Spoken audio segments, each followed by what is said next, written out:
शूर्पणखा रामायण का वह पात्र है जिसे हर कोई घृणित नजरों से देखता है, लेकिन इसके बावजूद शूर्पणखा को न सिर्फ श्री राम से बात करने का सौभाग्य मिला, बल्कि लक्ष्मण तथा माता सीता के दर्शन भी हुए।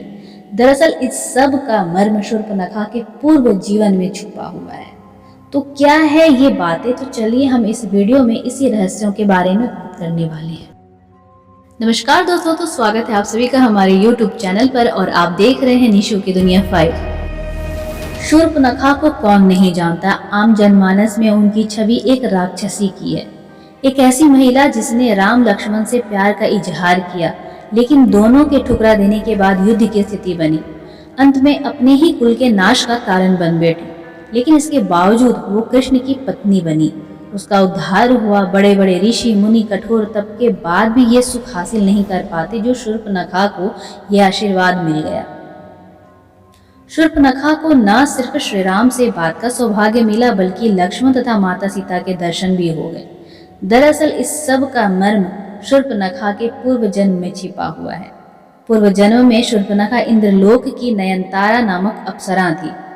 उर्वशी, रंभा, मेनका, पुंजिकस्थला आदि प्रमुख अप्सराओं में इनकी गिनती भी होती थी।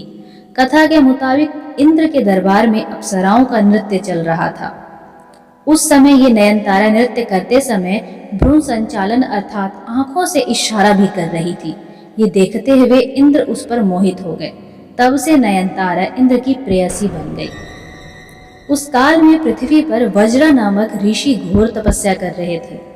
इंद्र ने नयनतारा को उनकी तपस्या भंग करने के लिए भेजा, लेकिन वज्रा ऋषि की तपस्या भंग होने पर उन्होंने अप्सरा को राक्षसी होने का श्राप दे डाला। क्षमा याचना करने पर उन्होंने कहा कि राक्षस जन्म में ही तुझे प्रभु के दर्शन होंगे। नयनतारा से अपनी देह त्याग दी। शूर्पणखा राक्षसी के रूप में रावण के घर में जन्म लिया। उसने मन में ठान लिया था कि वो प्रभु को प्राप्त करके ही रहेगी। यही उसने सबसे बड़ी गलती की। भगवान राम को देखते ही उन्हें पाने की इच्छा जाहिर कर बैठी।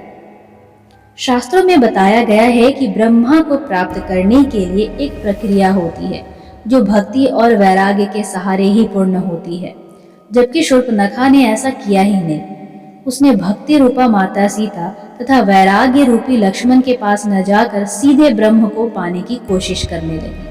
वो सीधे श्री राम को हासिल कर भक्ति को ही अलग कर देना चाहती थी।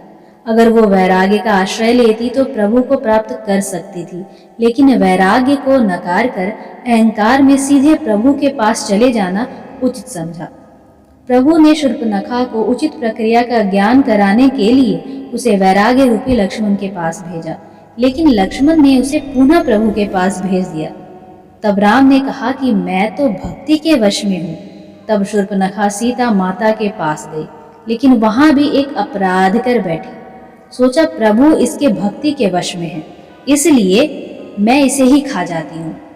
अंत में लक्ष्मण ने गुस्से में आकर उनका नाक कान काट डाला, जिसके बाद शूर्पणखा के ज्ञान चक्षु खुल गए और प्रभु के कार्य को पूरा कराने के लिए उनकी सहायिका बनकर प्रभु के हाथ से खरवदूषण, रावण, कुंभकर्ण, मेघनाद आदि निशाचरों को मरवा दिया और प्रभु प्राप्ति की उचित प्रक्रिया अपनाने के लिए पुष्कर जी में चली गई और जल में खड़ी होकर भगवान शिव का ध्यान करने लगी।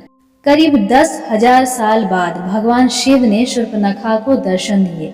साथ ही वरदान दिया कि 28वें द्वापर युग में जब श्री राम कृष्णावतार लेंगे, तब कुब्जा के रूप में तुम्हें कृष्ण से पति सुख की प्राप्ति होगी।